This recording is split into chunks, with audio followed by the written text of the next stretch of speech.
Court, Deputy Attorney General Nguyen. Thank you, Mr. Chairman. All the other matters are self-explanatory, and there are no updates on that. But on the wild horses case, the court had a hearing last week in D.C., and I attended that hearing. A lot of legal issues have transpired since we intervened, and really the only issue that's left, as far as plaintiffs were concerned, they do not dispute that the horses removed were excess. What they did initially was they asked that those horses be placed back on calico, and then throughout briefing, what they did was they amended that, and they said, well, if you can't put it back on calico, why don't you just put it on any of those public lands? And they didn't identify where exactly the public lands that they wanted the horses placed back on were. At the hearing in D.C., they finally clarified, and what they wanted was, and of course, they submitted no biological data. They just said, well, I'm sure any of the surrounding areas in Nevada you could just place those horses back on there, because two of the plaintiffs are, well, one is in Nevada, and the other one, I guess, she spends a lot of her time here. So it was very good that we were involved. I was able to represent to the court that even though Nevada is vast, we're very unique in that we don't get a lot of rain. We also have over 80% of public land, so we have the least rain and the highest number of horses, and I think that made an impression on the court.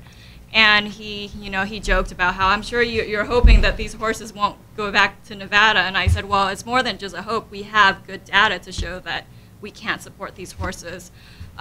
The court has not issued a decision. He took it under submission.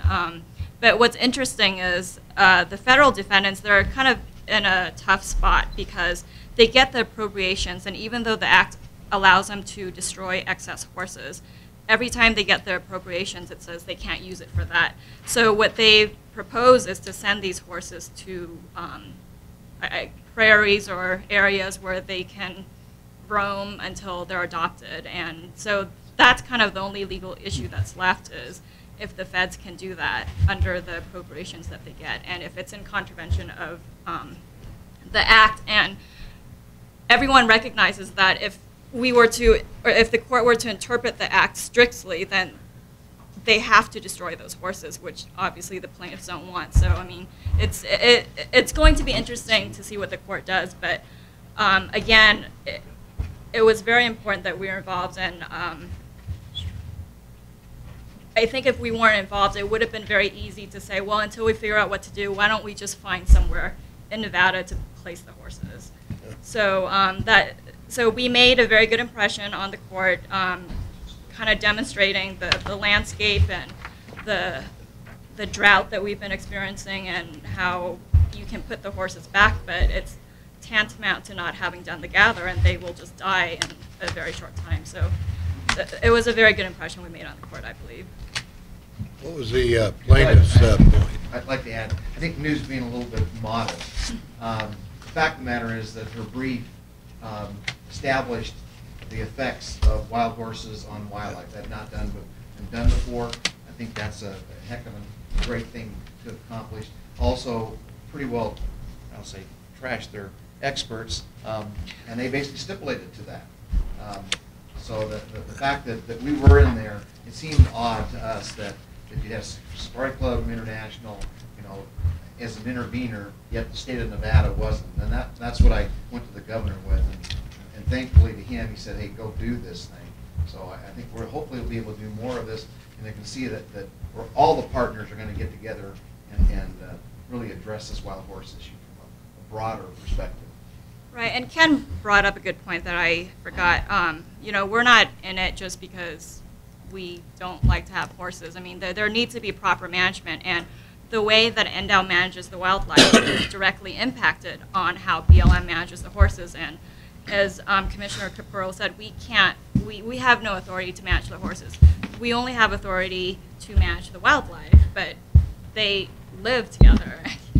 So that was our other argument, is we're not in there for a frivolous reason.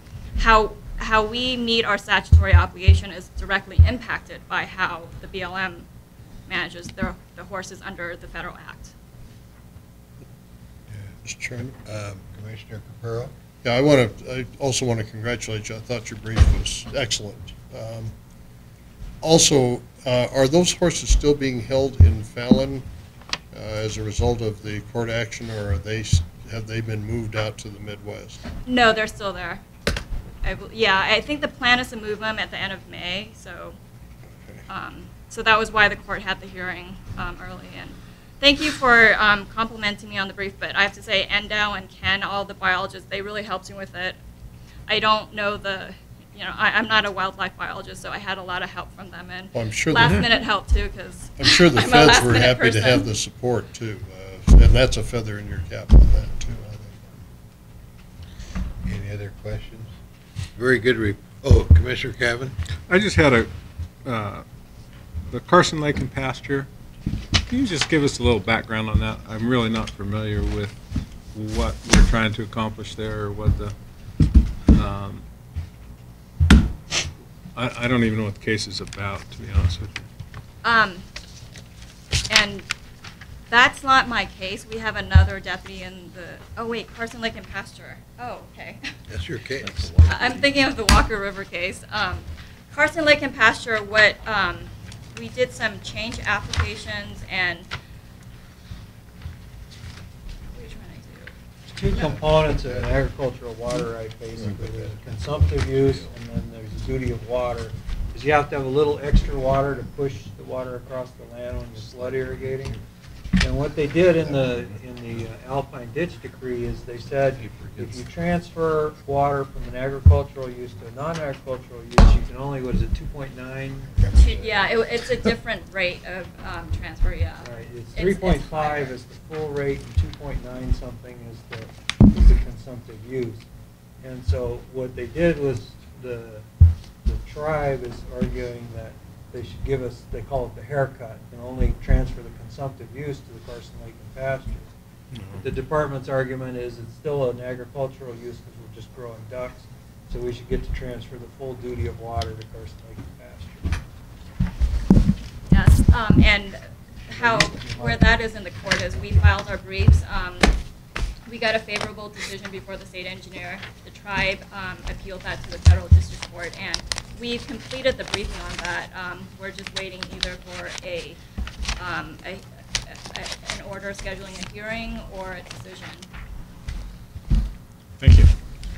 And Page, the court keeps moving the date back, so hopefully he'll have a hearing next week. Right now, it's currently scheduled for next week, so I'll attend that if it's still on, and then I'll give a report at the next meeting. Okay. Thank you. Let's go on to the